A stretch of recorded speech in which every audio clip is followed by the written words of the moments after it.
ప్రియా, నీకు తెలుసా కాలేజ్ టైంలో నన్ను చాలా మంది అమ్మాయిలు ప్రపోజ్ చేశారు. ఓహో, మరి వాళ్ళందరికీ ఐ డాక్టర్ నెంబర్ ఇచ్చావా?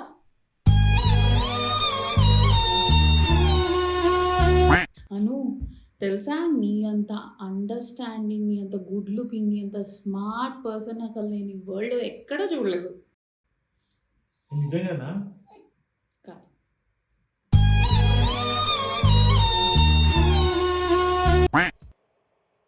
అరే నువ్వు చెప్పేది నాకేం అర్థం అవ్వట్లేదు. ఇంగ్లీష్లో చెప్తున్నాడా ఏంటి? ప్రియా, ఈరోజు నేను ఎలా ఉన్నాను? ఆ, కమల్ హాసన్లా ఉన్నావు. విక్రమ్ సినిమాలో కమల్ హాసన్. కాదు, స్వాతి ముత్యం సినిమాలో. అను, దా ఎటైనా వెళ్దాం. ఎందుకు? నీకు నాతో బయటికి వెళ్తే మజా రాదు కదా. ఈరోజు నా మూడ్ చాలా బాగుంది. నీతో బయటకు వచ్చి కొంచెం పాడు చేసుకుందామని.